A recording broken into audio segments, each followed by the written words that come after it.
Sometimes the internet. That's where it's all JJ. Oh, yeah, it is.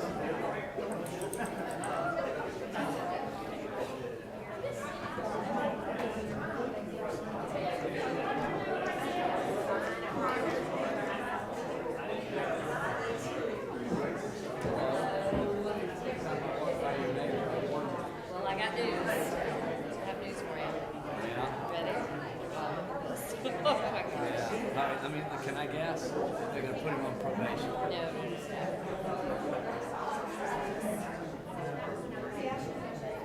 Okay. He's going to trial. October. He said there's some firms that get into criminal offense. They probably don't have a rate, right? That's right. They can't hire big. Oh, he said he saw off one time standing outside of the just in the sports hall. They were standing outside of the driveway. So anyway, so it keeps right. It keeps he said there was a status hearing on Monday. On the what? I can't hear him. Yes, I did. It turns out that Robert was here working yesterday.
Okay, Brian, I think we're ready.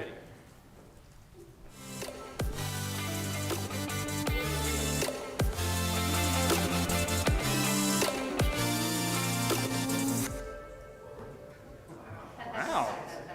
Thank you, Brian.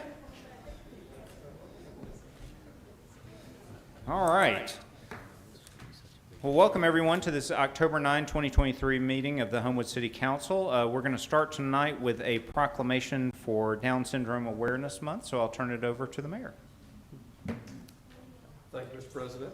And anybody who, see we have a large crowd tonight, and I'm pretty sure this is what it's for, not for everything that's going to happen beyond this.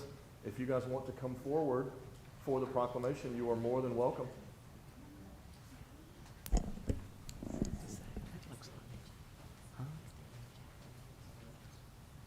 Who's the lady right there? That looks like, she looks like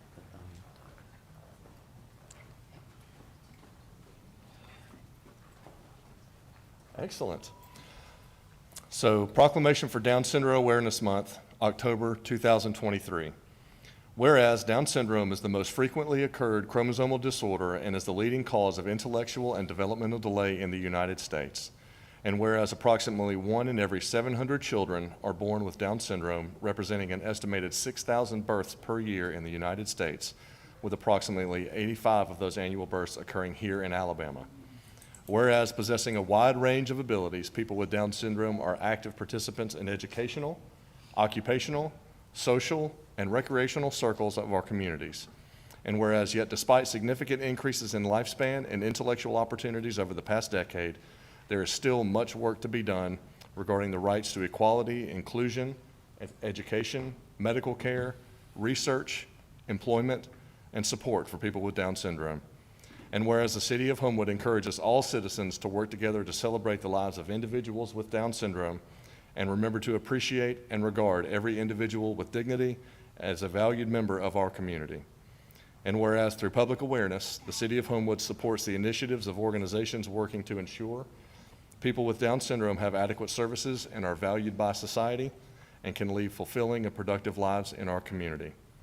Now therefore I, Patrick McCluskey, Mayor of the City of Homewood, do hereby proclaim the month of October 2023 as Down Syndrome Awareness Month in support of individuals with Down syndrome, as well as their families, advocates, researchers, and medical professionals. I encourage all Homewood citizens to work together to promote respect and inclusion of individuals with Down syndrome and to celebrate their accomplishments and contributions. Excellent. You guys come take a picture. Get in a little bit. Yeah, absolutely. Ready? What a good looking group. Ready? 1, 2, 3. Oh my goodness, what a good looking group. 1, 2, 3. One more. 1, 2, 3. There you go. Thank you. Picture with Daniel. Take a picture with Jill. Thank you so much, babe. Yeah.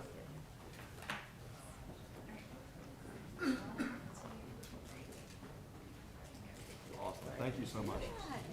Thank you, Mr. President. Thank you. All right. So with that proclamation done, I'll go ahead and call this meeting to order. We're going to start tonight with an invocation from Counselor Sims, and that'll be followed by the Pledge of Allegiance. If everyone will please stand.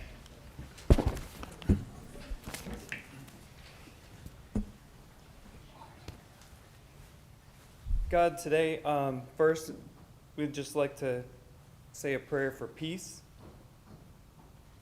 And also, we'd like to say a prayer as we recognize today as Indigenous Peoples Day. We take a moment to remember the Native brothers and sisters who are the first peoples of these lands. Creek, Chickasaw, Choctaw, and Cherokee have inhabited Alabama for centuries. The Creek, or Muskogee people, originally lived where we are today in Homewood. We'd like to honor them, thank God for them, and pray for them. God, thank you for the Muskogee people. We recognize that it is a good gift that we can come and meet on their lands. Forgive us, those of us who are immigrants to and settlers in this country, so often forgetting that we are guests on the First Nations people of North America. Please help us to live on these lands with respect. We pray for the Muskogee people today. May they have unity in their tribe. May their remaining sacred lands be honored and protected. May you bless their efforts to revitalize their language and culture. May all the Muskogee people know that they are loved by a good and powerful God, Creator of every tribe, nation, and tongue. May you richly bless the Muskogee people. Amen. Everyone will face the flag. I to the flag of the United States of America and to the republic for which it stands, one nation under God, indivisible, with liberty and justice for all. All right. Thank you very much. All right, Mr. Seacrest, if you will please call roll. Yes, sir. Counselor Walton. Here. Here. Here. Allen. Here. Wolverton. Here. Sims. Here. Jones. Here. Smith. Downs. Here. Andrus. Here. Harden. Here. President White. Here. All right, so we've got 10 present tonight. Next on the agenda is the reading of the minutes from our council meeting of September 25, 2023. Those have previously been distributed. I would entertain a motion and a second to dispense with the reading of said minutes and for approval of the same. We have a motion from Mr. Wolverton. Second. Second from Mr. Alamon. All in favor? Aye. Any opposed? Those are approved 10-0. Next, we have board vacancies. We had a Ward 4 Historic Preservation Commission position closed today without any applicants, so we will reopen that one to November 27 at 4:30. We also need to open a Ward 5 library position. We've got a term expiring with, I think, an incumbent that probably, I understand, wants to reapply. So we will open that one until October 23rd at 4:30 p.m. All right, we have one addition to the agenda tonight. It's an addition to old business agenda. It's an item that's already been in committee. It's 02-08-23 bid opening held on October 2nd for revised paving project, and we'll add that to old business. So with that one addition, I would entertain a motion and a second for approval of the amended agenda. So moved. Second. All right, we have a motion from Mr. Alamon, second from Ms. Nelms. All in favor? Aye. Aye. Any opposed? And that is approved 10-0. There's nothing on the consent agenda tonight, so we'll start with old business and that added item. 02-08-23 bid opening held on October 2nd for revised paving project, and we'll start with a report from Finance, Mr. Jones. Yes, sir, Mr. President. The Finance Committee met October the 2nd, and their initial report was to carry this over, but I would like to make a motion from the floor. There were no bids received, so the action that I feel like we should have taken at that point was to reset, have another bid opening date for October 30th at 4:31, with bids being required as a deadline of October 30th at 4:30. So I'd like to make that motion from the floor. All right. Second. All right, so we have a motion for Mr. Jones, a second for Mr. Gwaltney. All in favor? Aye. Any opposed? And that is 10-0, and we will reset that bid opening. All right, next item, 110923, request to surplus various municipal items brought to us by Gordon Janes. And another report from Finance, Mr. Jones. Yes, sir, Mr. President. The Finance Committee met, voted 4-0 to recommend approval of this ordinance. All right, Mr. Kendrick, can you give us a first reading? Yes, sir. It's an ordinance to declare certain property as surplus, hereby establish and declare that the following described personal property of the city of Homewood is no longer needed for public or municipal purposes, and therefore declared surplus property.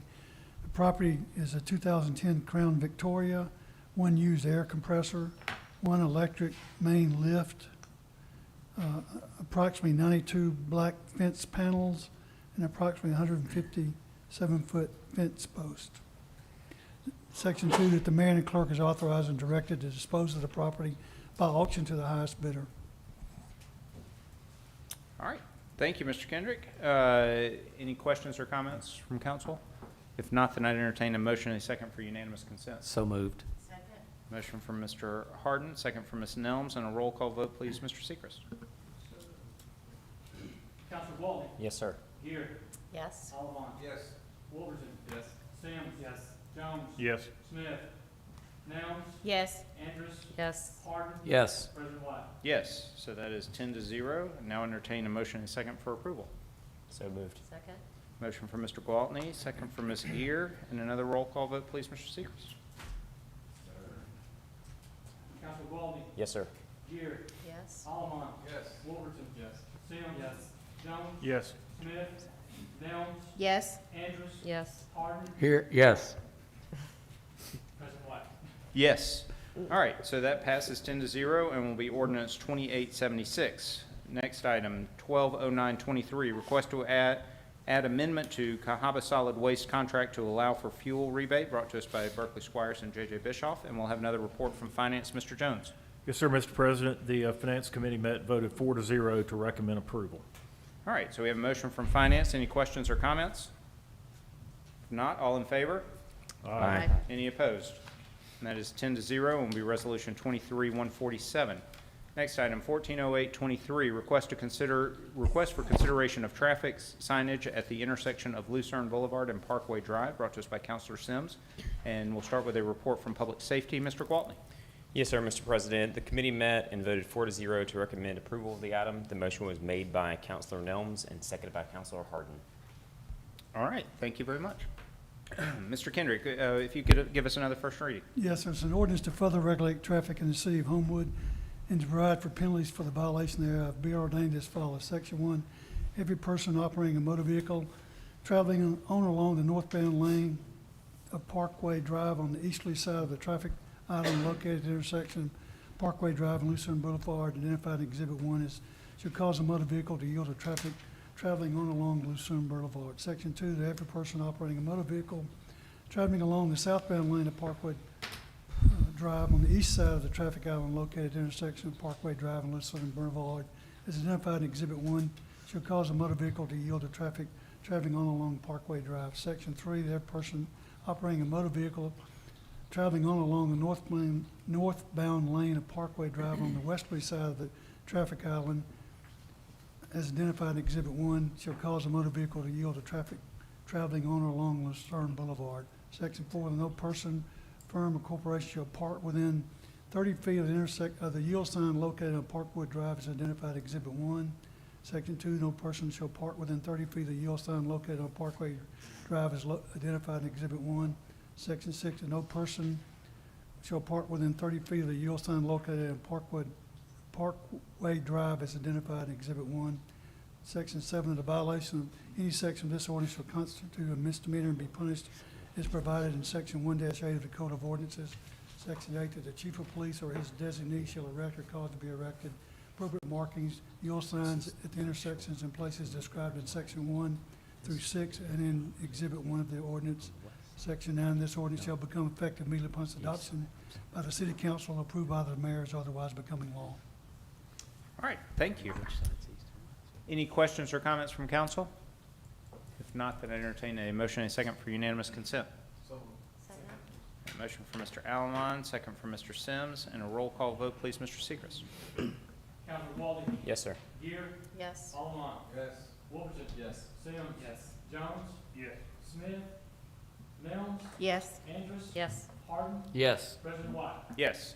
All right, so that's 10-0, and now entertain a motion and a second for approval. So moved. Second.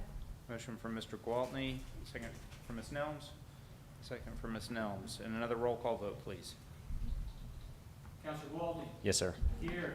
Yes. Allen. Yes. Wolverton. Yes. Sims. Yes. Jones. Yes. Nelms. Yes. Andrus. Yes. Harden. Yes. President White. Yes, so that is 10-0 and will be ordinance 2877. Next item, 070923, public hearing set for tonight for consideration of sign variances at 160 State Farm Parkway, brought to us by the Drury Inn and Wyatt Pugh. And we'll start with a report from Special Issues, which I believe Ms. Andrus is reporting out.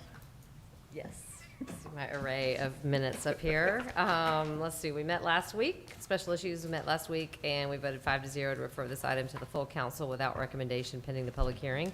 The motion was made by Councilor Sims and seconded by myself. All right, thank you very much. So I will go ahead and open the public hearing. You see Mr. Smith is at the podium. Filling in for Mr. Pugh. There are appreciate three variance requests for this sign. The first one is on the marquee. It's considered a marquee sign. Permitting lettering 36 inches tall. The ordinance limits the height to 24 inches in the Wildwood Center District. So this is what the marquee sign looks like on the storefront. And it meets the total signage square footage. All right. So that's just a height variance? That is the first variance, yes, for the the lettering height. Okay. And then what's the The other next two, one? Brian, these have to do with to permit a wall sign, this is considered a wall sign in a location other than the storefront, which is variance number 3. So this is on the side of the building, and then also to allow for that sign to be up to 4 feet 6 inches tall, because the maximum limit is 3 feet. So we've got a placement and And a height. 2 height variances. That's right. All right. Okay. Is there anyone else here tonight to speak for or against this item? Come on up. And if you will, just sign in up at the podium.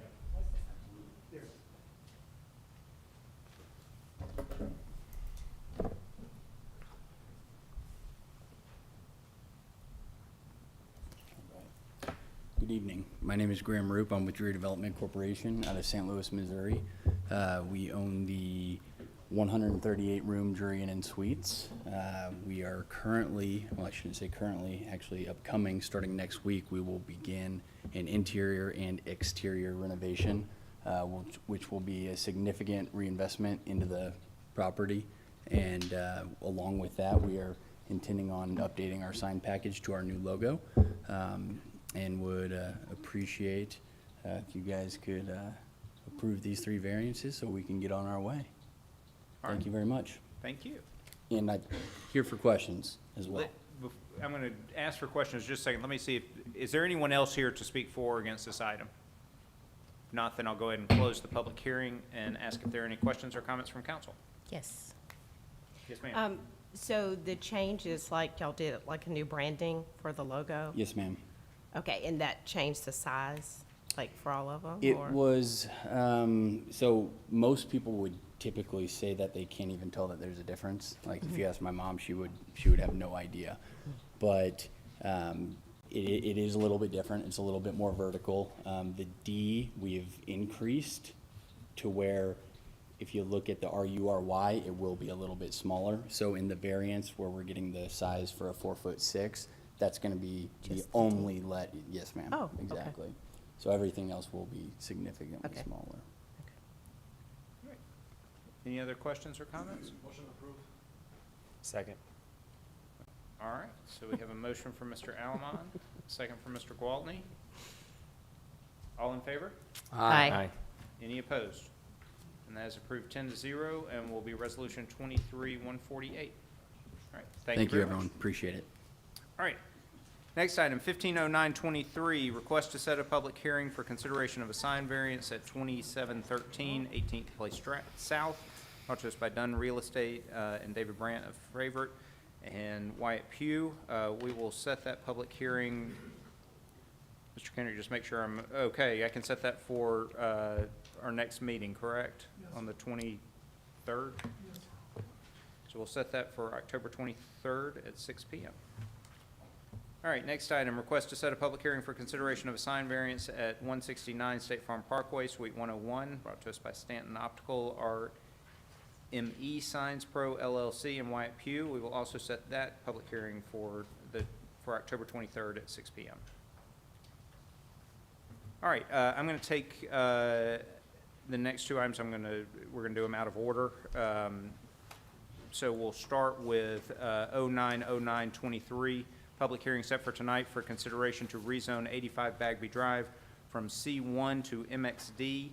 The applicant is John Chapman and 85 Capital Partners LLC to facilitate an expansion of the adjacent Magic City Acceptance Academy through the rehabilitation of an existing office building to accommodate additional educational activities and teaching space, as well as office space for various mental health and life services organizations. This comes to us from the Planning Commission with a vote of 7-1 to 1 favorable recommendation. We will start with a report. This comes from Planning and Development, correct? Yeah, so we'll start with a report from Planning and Development. All right. The committee voted 5-0 to refer this item to the full council without recommendation pending the public hearing. The motion was made by Counselor Sims and seconded by Counselor Nelms. All right. So with that, I will go ahead and open the public hearing. I'm not sure who wants to start for the group, but feel free to come on up.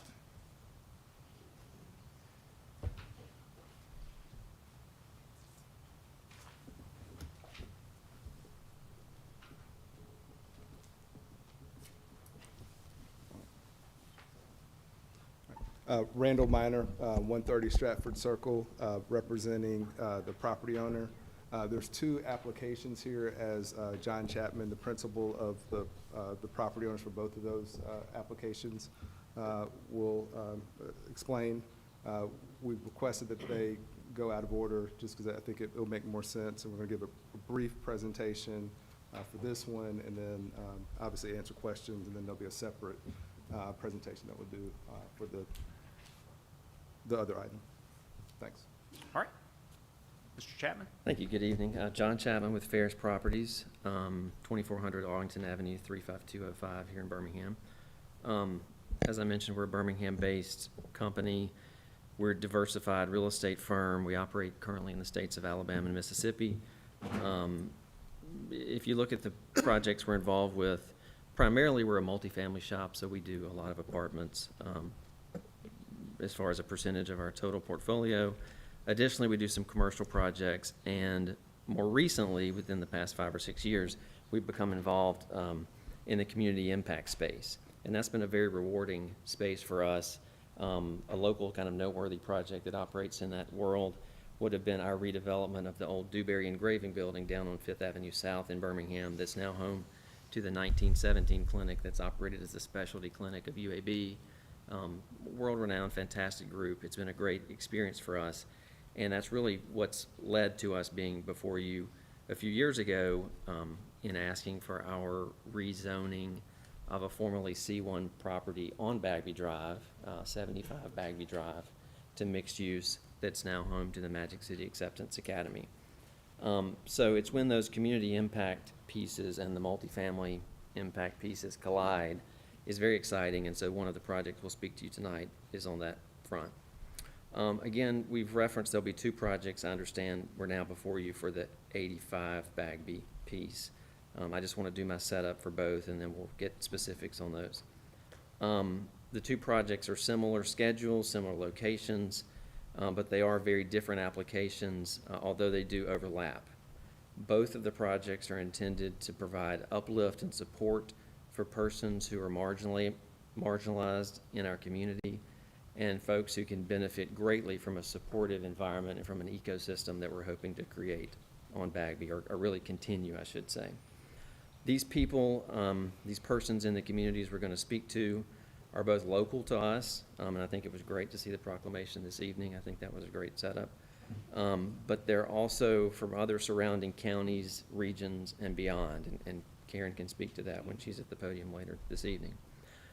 As I spoke at the Planning Commission, and really to anyone who will listen to me as it relates to Bagby Drive and our experience on Bagby Drive, I think it's of utmost importance that I say publicly again, we would not be here this evening if it were not for the redevelopment of the Homewood Police Department, the Public Safety Center, and it's that vision and that forward-thinkingness on the city's behalf that really,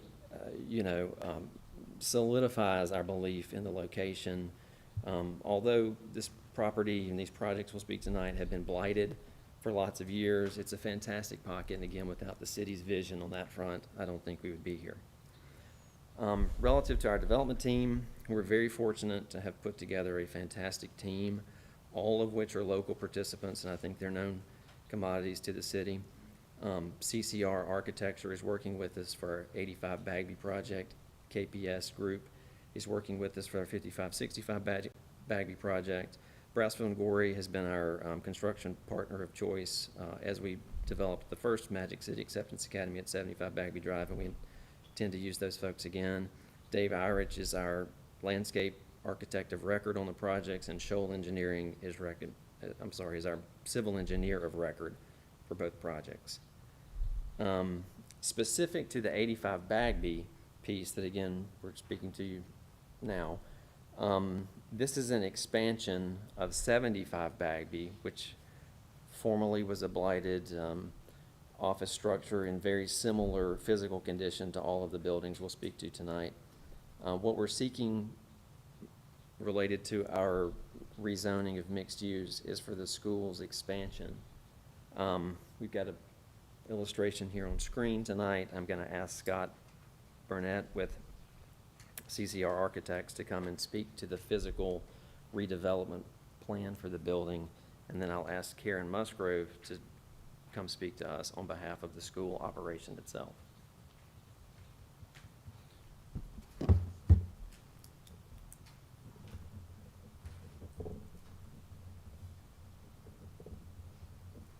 I'm Scott Burnett with CCR Architecture and Interiors, and the image I was going to talk to went away. There it is. Okay. We don't talk very well without pictures of buildings. It's impossible for us.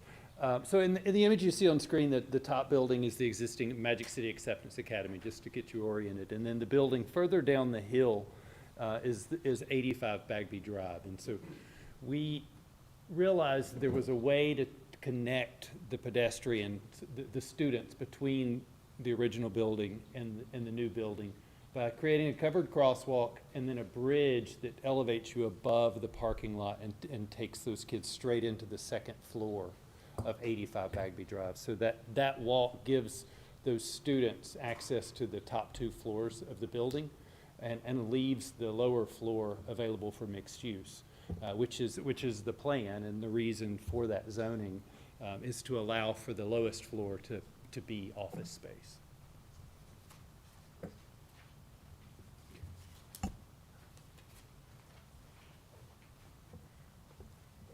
Hello again, Karen Musgrove.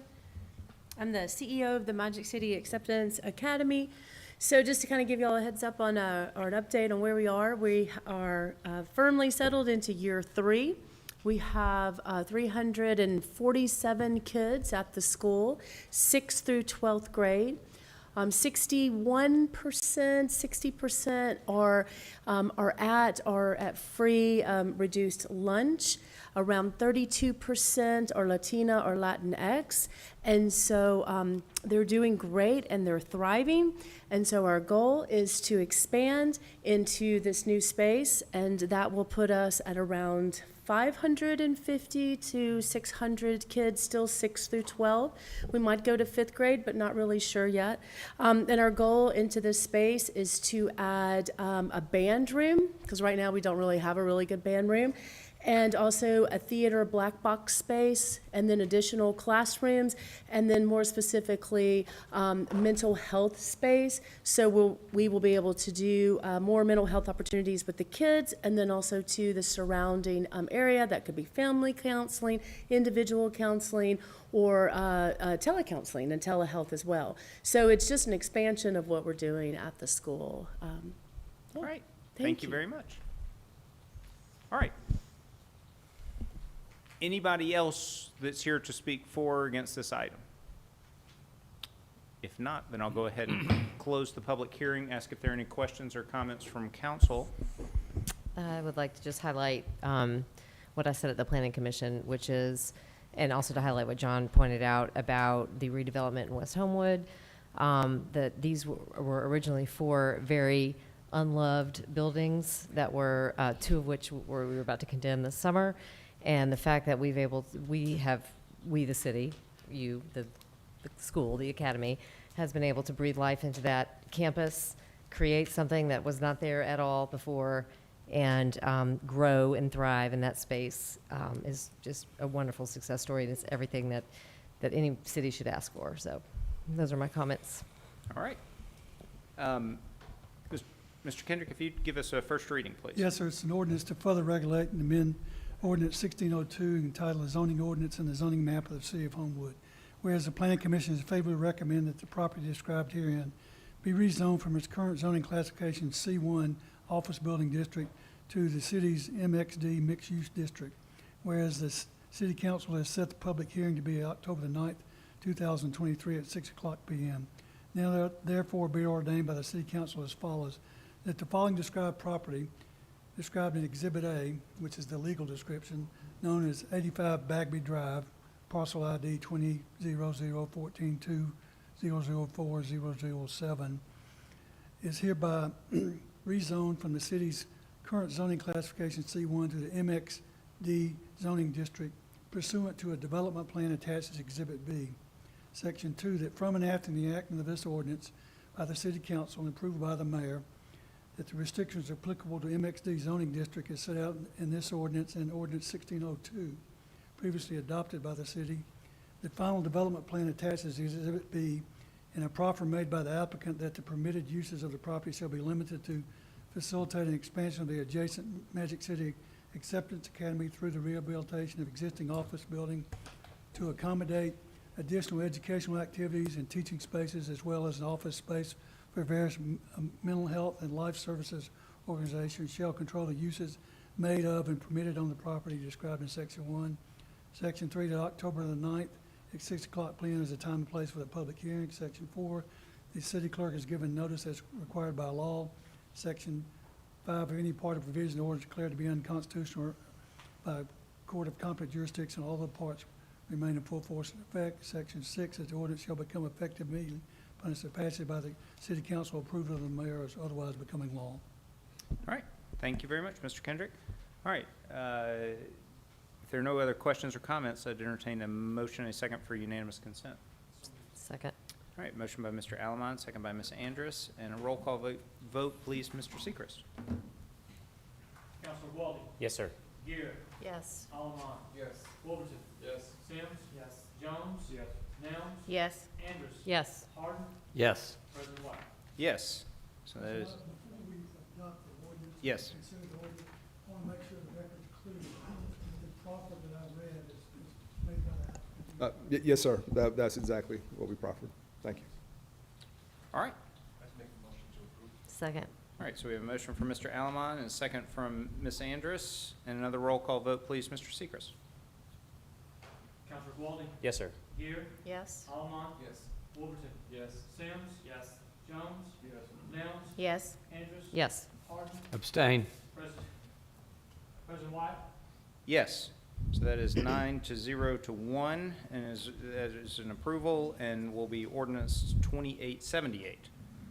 All right, so with that, we will go back one item to 080923, public hearing set for tonight for consideration to rezone 55 Bagby Drive and 65 Bagby Drive from C5 to MXD. Applicant is also John Chapman and Capital Partners. And we'll start with another report from Planning and Development. Ms. Andrus.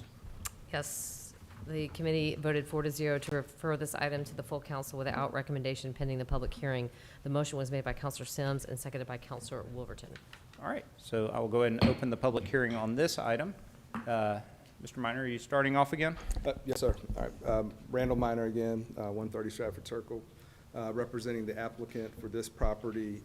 And I'm going to let them talk first, but I'll kind of do a kind of recap at the end with Okay. some language that we proffered to the city. Perfect. All right. Now speaking specifically to the 5565 Bagby mixed-use zoning request. As Jennifer alluded to earlier, the buildings in question here, you know, their fate has long been, I guess, questioned, and, you know, the images kind of speak for themselves. The structures have been abandoned, as best we can tell, for at least 15 years, probably longer.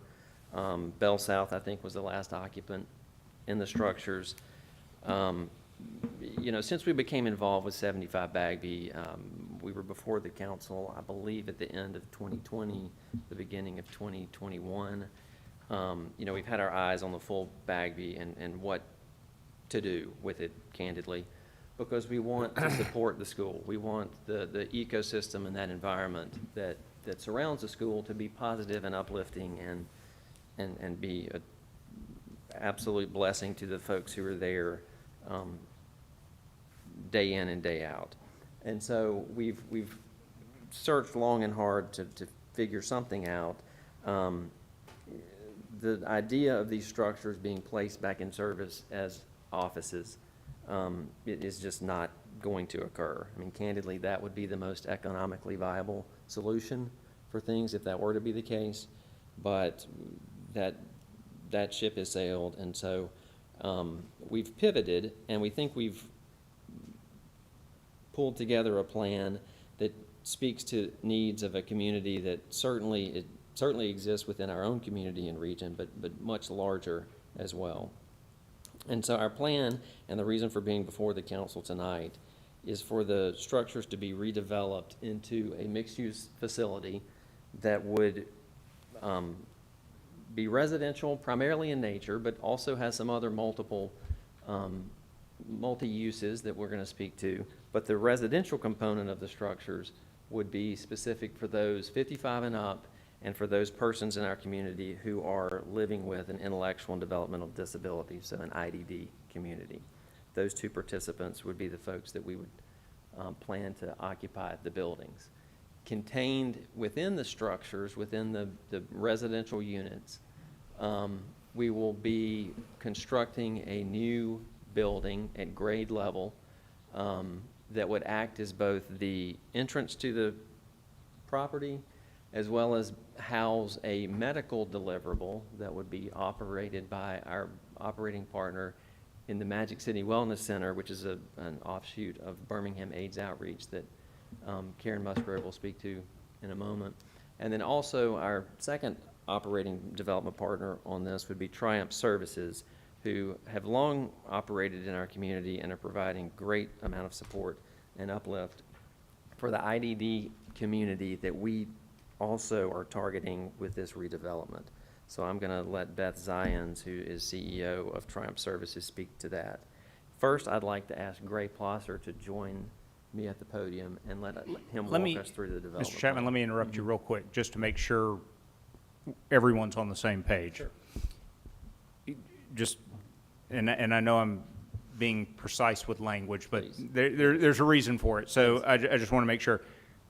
There aren't any you talked about there were some groups that were targeted for this, but there's no restrictions with regard to the residential component with this project, That's correct? correct. We're before the council tonight seeking no restrictions. Perfect. Certainly. No, that's my poor choice of words has followed me all the days of my life. One of the first things I tell witnesses when I prepare them is lawyers talk different, and so Fair enough. no judgment. I just want to make sure we're all on the same page. Okay. I didn't mean to interrupt you, but I do appreciate that because it has been certainly the subject of a lot of discussion. So thank you.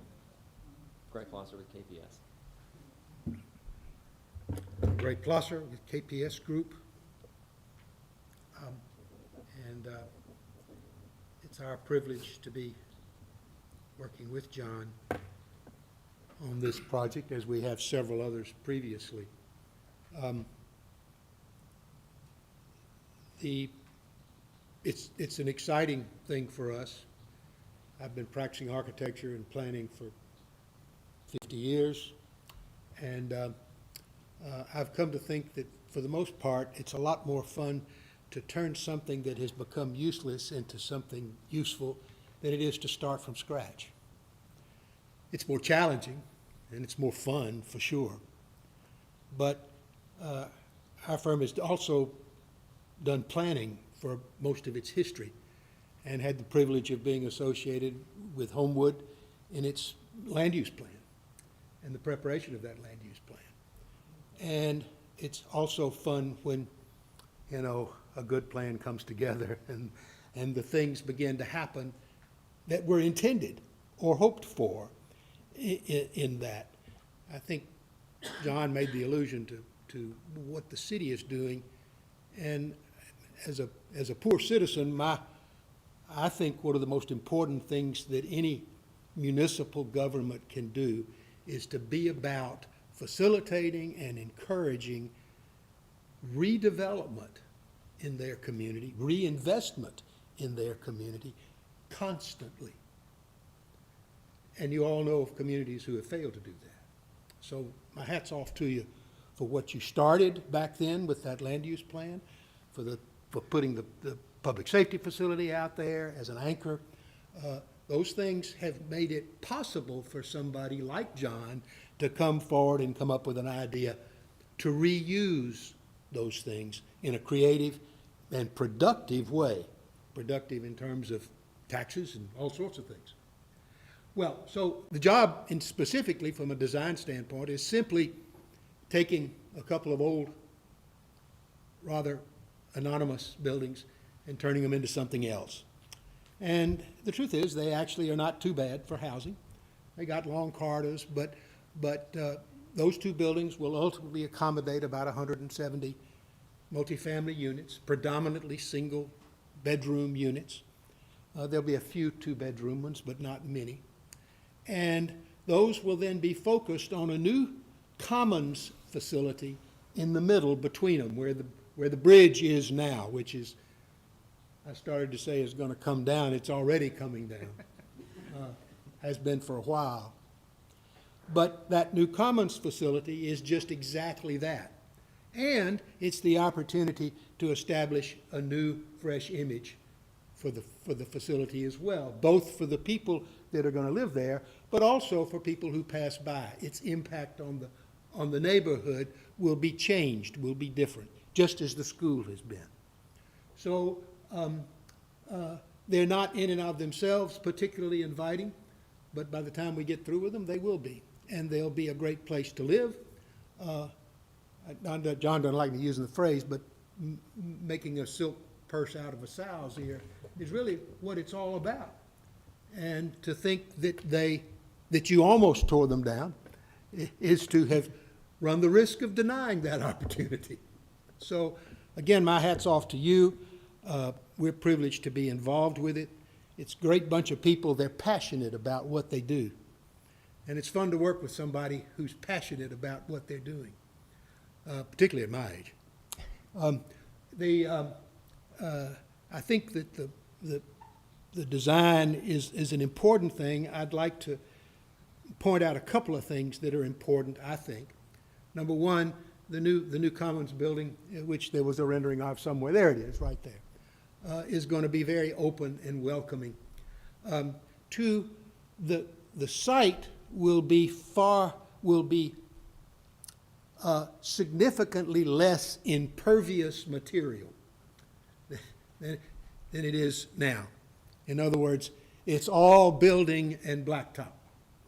But this project, because of its reduced density in terms of parking requirements, will allow us to make much more green space and much more landscaping, which we can now figure out how to comply with the city's new landscape ordinance while we're at it.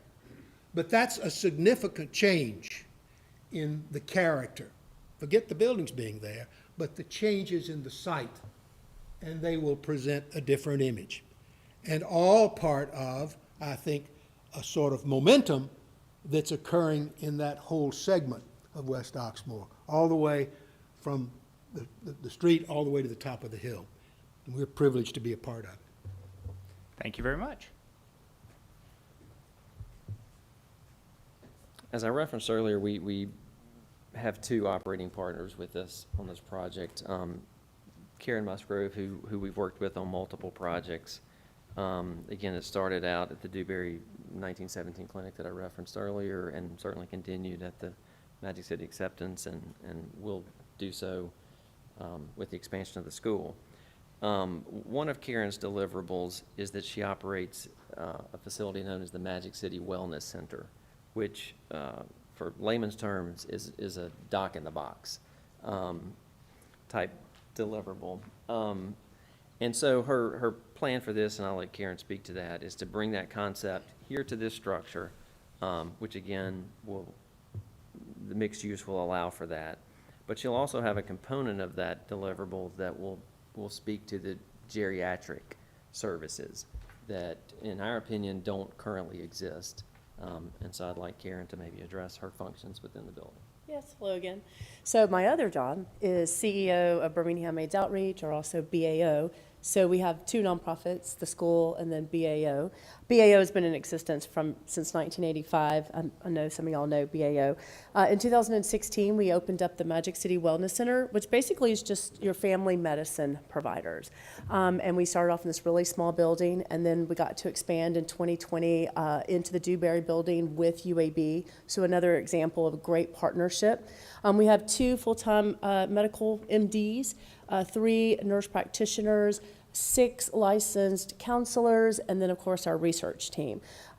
So our goal is basically to take everything that we've learned at the Wellness Center, which is thriving at the Dewberry building, and move it into this space. with a concentration of not only family medicine, but geriatric medicine. So find nurse practitioners who specialize in geriatric medicine, find mental health providers that thrive inside of this space, and creative ways to provide services to this particular community. And so the great thing is, because it's a nonprofit, all the profit and the income that we make from the services that we provide, we're able to put it back into the nonprofit, which is ultimately the school. So it's just this big circle of wonderful ways of how we're supporting each other and supporting the different programs that we're creating. So that's the plan, that's the goal, and so we'll consume part of the new space for it will not be called the Magic City because we're not in the Magic City. We're in Homewood, so I will think of a clever name for it, but it will be the Wellness Center. So, yeah. Any questions? Thank you. All right. Karen's fantastic, and our relationship has thrived. And so one of the things that she certainly has taught me is that it's all about public health.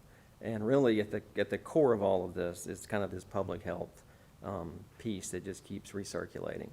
To that point, as I began introducing who we are and what we do on the multifamily world that we've been living in for 20 or so years, over the course of operating that firm, we've constantly been introduced to moms, dads, aunts, uncles, grandparents, brothers, sisters, whatever the relationship, friend, but who ultimately are caregivers for those persons who have been diagnosed with an intellectual and developmental disability.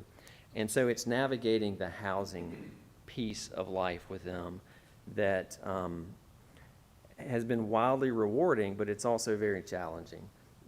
And so we were thrilled to have met Beth and her organization, Triumph Services, several years ago now, and we're very pleased to be their landlord at their existing facility on Arlington Avenue. And as conversations carried on, it became quickly apparent that the services and the work that Beth's group is doing fit wonderfully with this project. And so I'd like Beth to join me at the mic, and she can speak to Triumph Services and their plan within the building as well. Beth Zients, Triumph Services.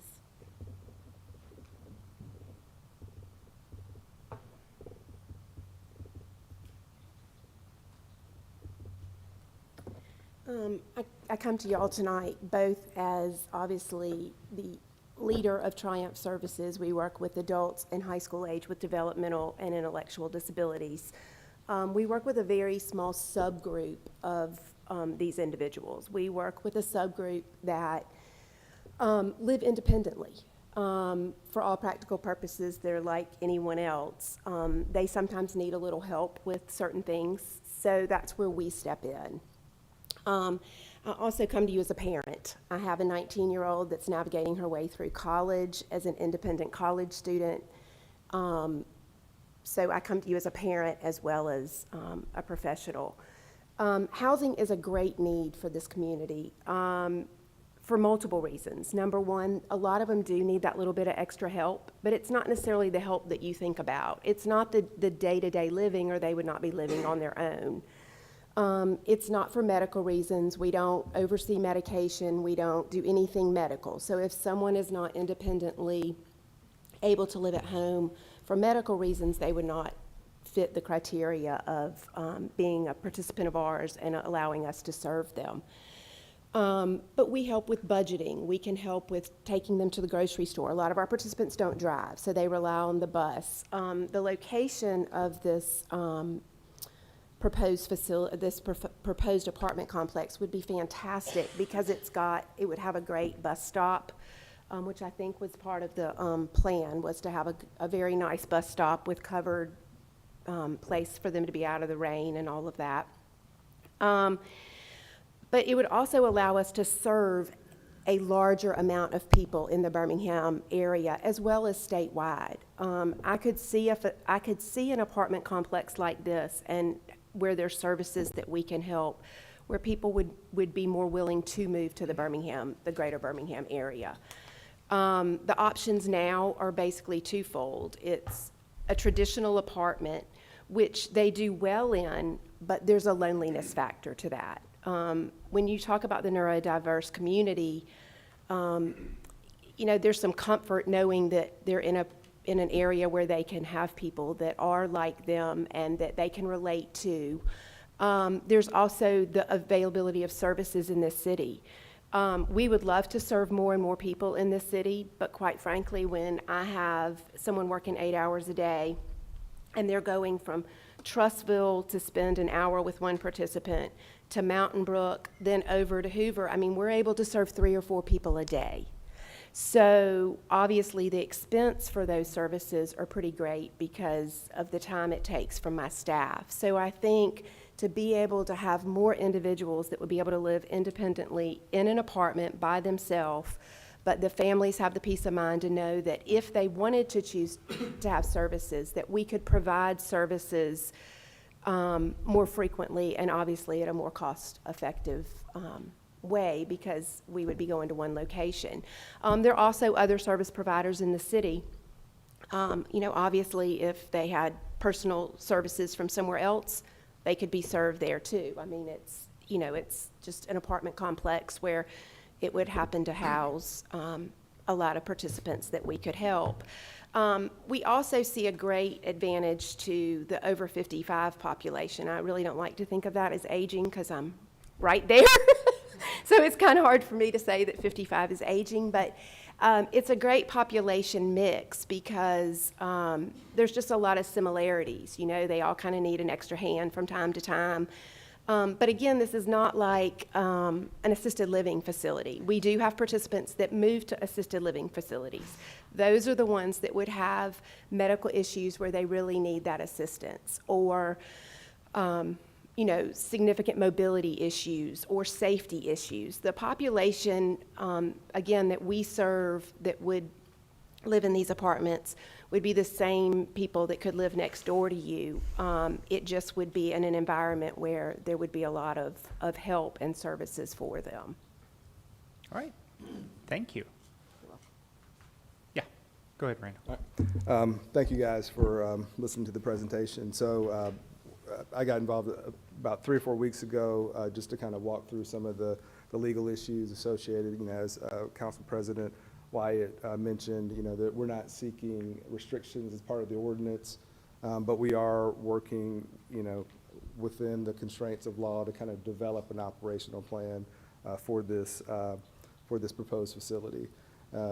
As John mentioned, you know, the heart of this is the Magic City Acceptance Academy, and so what we've tried to do with some language that we proffered to the city attorney was to make sure that that was front and center in terms of any consideration of this request.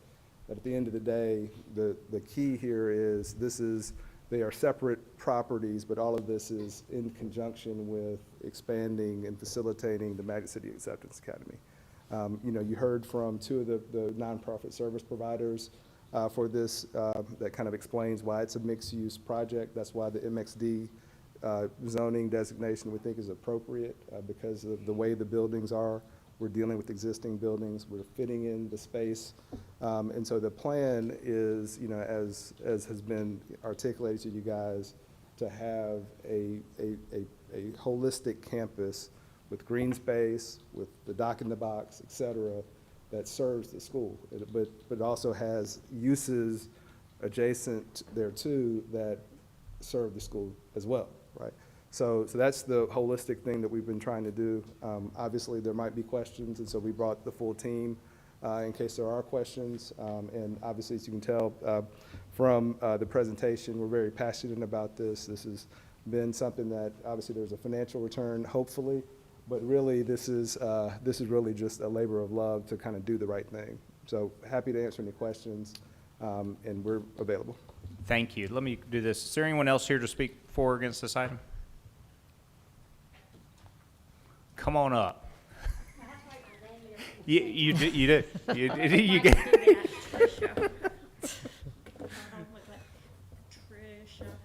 So, yes, most of you know me. You just figured. It's like Madonna, right? It's Just just. fill it in for me. JJ, that's your job.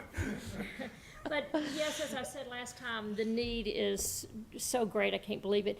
You know, and as I was sitting there, I started thinking about the participants or the people that I've been my best friends for 45 years, that have moved to Homewood because they had a place to go. And one of them is right across the street from the park, the Kyles. You know, they've been neighbors of mine my entire life. And Janie now lives on the park. An attorney, Jim, who you know, he has a house in Homewood that he has bought. He was in Mountain Brook, because and it's the floors where he says I can have Merrill and his friends on one floor and maybe a sitter or somebody on the other floor. And so you're watching people move here to be closer to their children, but their children are getting older also. Housing for the mentally challenged population has been the hardest answer whenever a person asks anything to me. They don't care about the doc. Well, they care. I mean, don't quote that. Don't take that minute down. They care about that part of stuff. But they really want to know what's going to happen now that my people, their children, live forever. You know, is it where you have your brother-in-law live with you 25, 30 years? He didn't get in the body contact, did he? Mike, how long did John Garrett live with you? See? And he could be right down the street. Also, I have just this great idea just now. Do you know what this would do for economic development? Because none of them drive, so they all have to shop in Homewood. Brilliant! Thank you so much. Thank you, Ms. Kirk. All right. Anybody else? If not, then I'll go ahead and close the public hearing. And I'll just say this, and Mr. Minor can correct me if I'm wrong. Again, there are no restrictions on the residential component. What we're talking about here is that there are services that are adjacent to the residential component.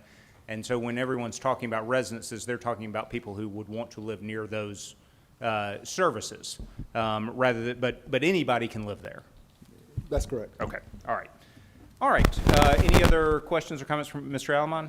Yeah, I just want to echo Councilor Andrus's comments about the fact that these buildings were basically abandoned. I work across the street every day, and so I take a couple drives up there and just been really impressed and amazed by the vitality that the school has already brought and the opportunity to complement what's already been established there to further develop these buildings and provide needed services and provide opportunities for housing. I think that these are good things for our community. I think it's great for West Homewood. And I thank you for your efforts. All right. Anybody else? Yeah, I wanted to bring up a point that was brought up at the Planning Commission, and we also discussed offline with Beth. My sons also use the services at Vocational Rehab Services, which is right up the hill. So that is also a facility that they would be using, this population would be using, and it's right up the hill. So again, as John pointed out, you're really creating sort of this ecosystem, and they can, transport themselves to this place easily from this location. And a lot of our referrals come from ADRS. We help employ, which again, to Trish's point, we always employ our participants close to where they live. So now there will be a larger pool of individuals that will be employed in the Homewood area, because that's where we would place these individuals in employment. Okay. Mr. Wolverton? Yes, I just had a quick question about accessibility in the units themselves.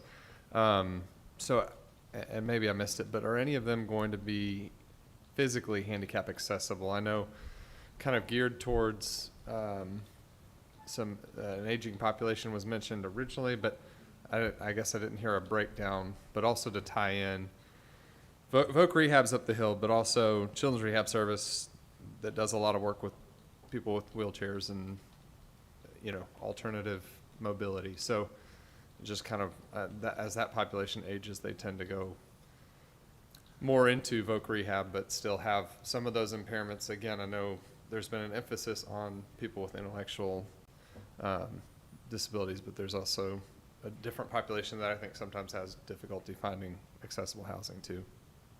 So handicapped accessibility is physical handicapped accessibility is law. So the project has to provide facilities in accordance with the law. and the feds will come get you. If you serious stuff.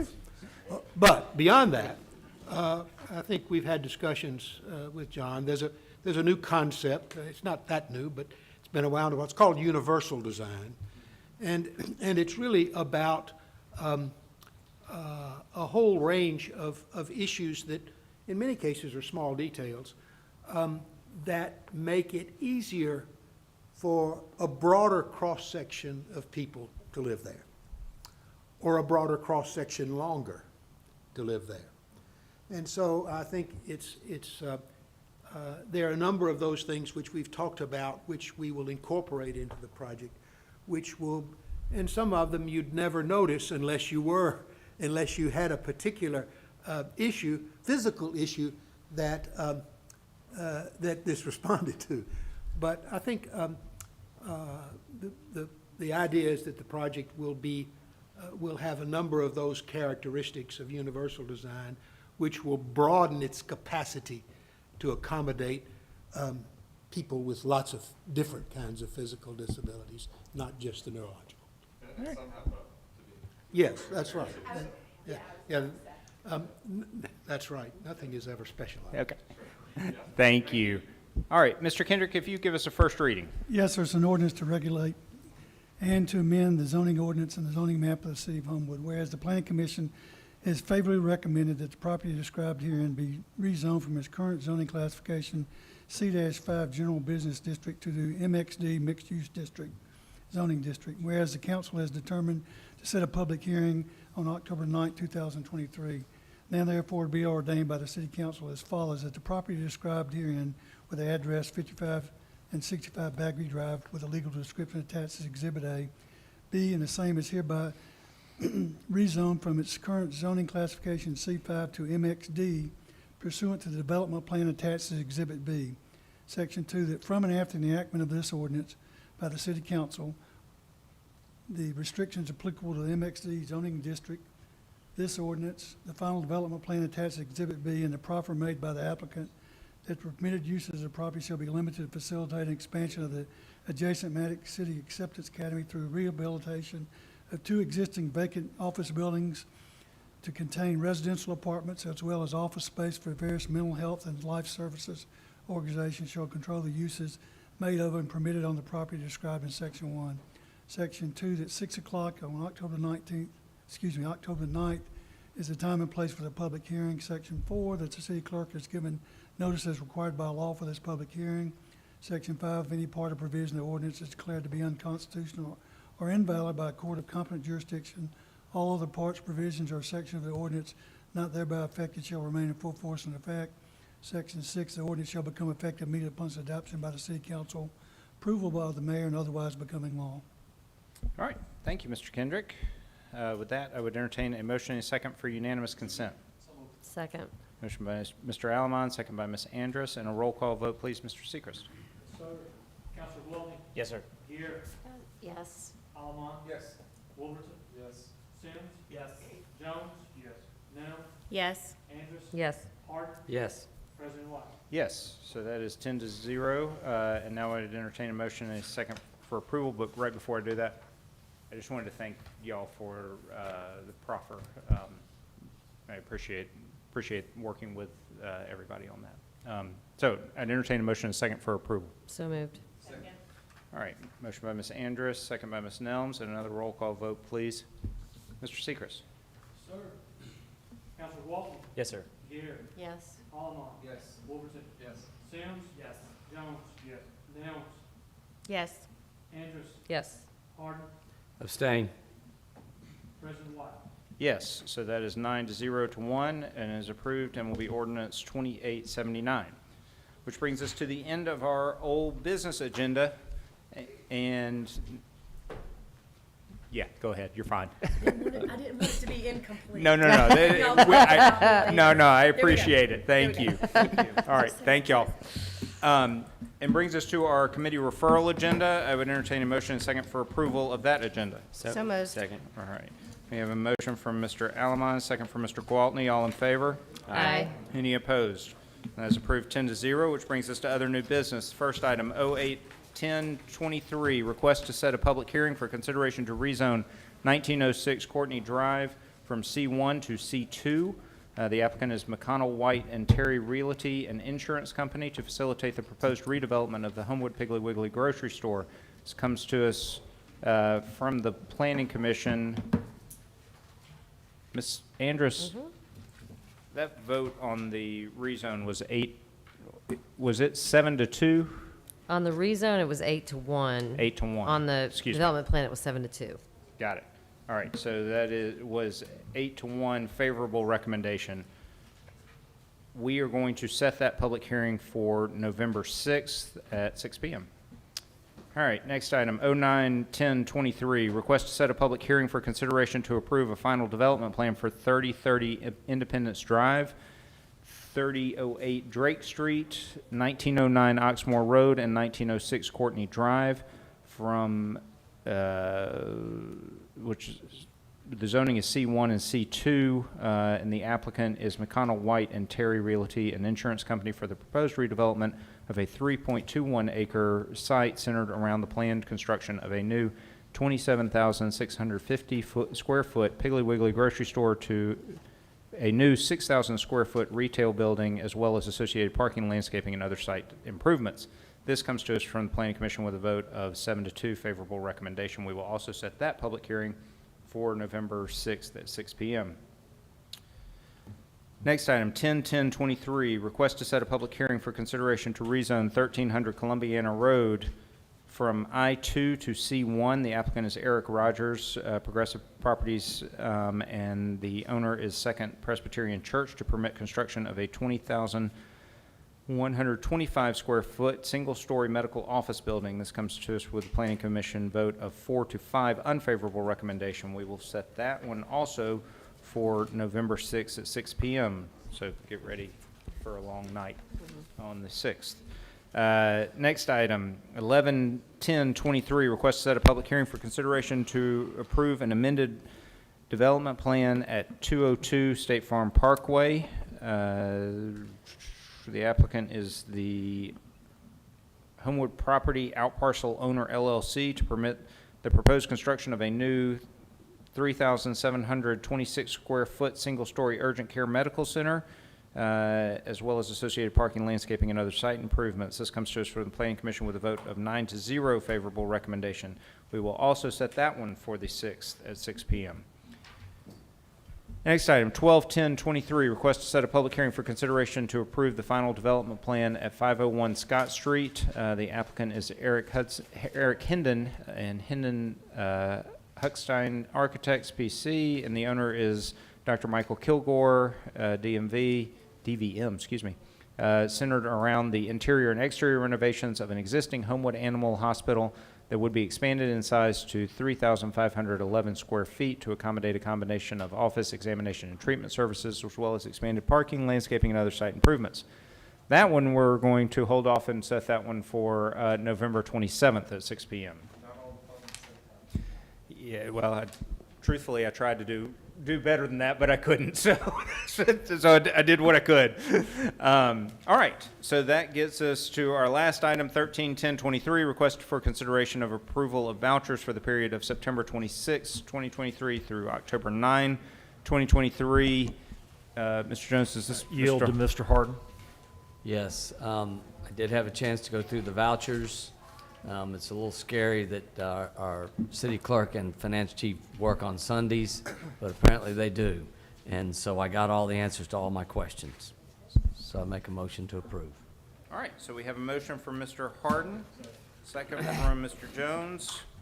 Any questions or comments? All in favor? Aye. Aye. Any opposed? And that is approved 10-0, and will be resolution 23-149. All right, and that brings us to the end of the agenda tonight. Mr. Mayor? Nothing tonight. All right. Just so everyone remembers, not that it's going to affect us next week, but just as we look towards the rest of the month, remember that even though we have a fifth Monday this month, that we will meet for committees on the 30th. And then we will have a council meeting on November 6th, committees on the 13th. We'll take off Thanksgiving week and then have our second council meeting of November on the 27th. Also, just heads up, for December, we will have committees on the 4th, council on the 11th, and committees and council on the 18th. And then we will obviously take off the week of Christmas and actually the day of Christmas, which is on a Monday this year. So just be prepared. Obviously, that doesn't affect us for this week. We'll still meet as normal next Monday night. But with that, Mr. Gwaltney. Thank you, Mr. President. I will set public safety immediately following finance at 5 p.m. Okay. Besides that, I have no comments. Thank you. All right. Thank you. Ms. Gear.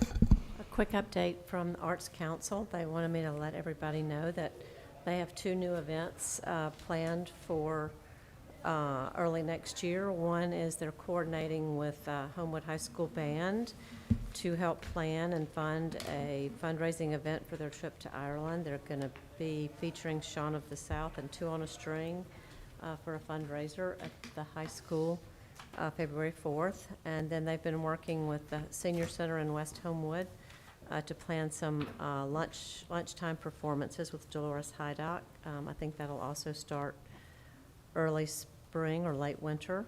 And then they also have the Drum Circle in Spring Park was a big hit last year, so they intend to have their second annual Drum Circle in the spring. And that's it. All right. Thank you. Mr. Alamont. Yes, I just want to give a quick shout out to Homewood Middle School. They celebrated Hispanic Heritage Month this past week, and it was nice. All the kids got to come out and see each other, and my daughter loved being able to celebrate her culture. So thank you, Homewood Middle. Thank you. All right, Mr. Ward.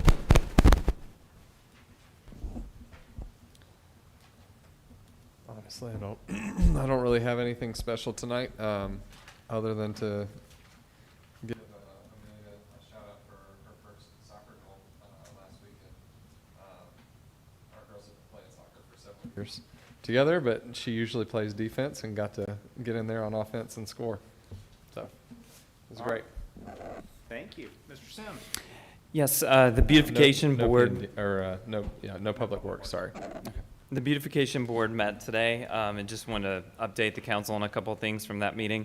One is glad to see that the Edgewood historical marker is back at Broadway and Oxmoor. That was kind of a collaborative effort of the the Historic Preservation Commission and the Beautification Board to get that back. So it's good to see it there again. Also, the beautification award for the next quarter is going to be presented to the Homewood Police Department. So the board voted on that. So there will be information forthcoming about the placement of that marker. So invite y'all to attend if it works with your schedule. Also, the decorative street sign project, which is the not the green signs, but the more decorative black signs that identify the streets throughout the city of Homewood. That is underway. There's a number up now throughout the city. And that was kind of discussed today at the meeting. And that was a project that a number of board members, including Chris Smith, worked on. So it's awesome to see that implementation occurring. Saw where Councilor Smith had posted yesterday or the other day about it in honor of Chris. And so definitely wanted to reference that as it's great to see that happening. And then finally, we were looking ahead to December as far as council dates.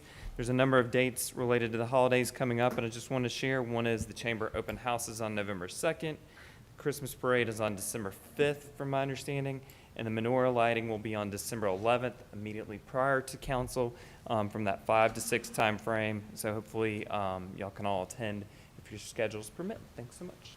Thank you. Mr. Jones. Yes, sir, Mr. President. I'll echo also Chris Smith. He was an assistant scoutmaster at where I served in Troop 79, and he did such a good job and ran the tree lot sales for the Mountain Scouts. So that was a big job, and we're still trying to find someone to fill his shoes. If you want to volunteer, let me know. But anyway, what a great guy, and that was really his vision, and he called me multiple times about the signs, and so we finally got that moving, and so I'm happy about that. Finance will be at 5, and one comment I was just going to make, if you were wondering how we got the Exceptional Foundation here, she was here as an example. When she brought that idea to Homewood many, many years ago, she had that same fire and determination and excitement, and it was not an overwhelming vote at the time, but I was so happy that that started many, many years ago, so I'm happy about that. And then I'll just say Happy Columbus Day. So thank you. That's all I have. Thank you. I'm just wondering if anyone has ever seen Tricia without that. Probably not. No, probably not. I haven't. No. All right, Ms. Nelms. I don't have anything tonight. Thank you. Thank you. Ms. Andrus. So Barry offered, I'm going to set special issues for Barry, and she offered to go after P&D, but looking at my referral agenda, I don't think that makes sense. She's got a very small item that's actually my item on her agenda, so I'm going to go ahead and set But special do issues. you have a lot on yours?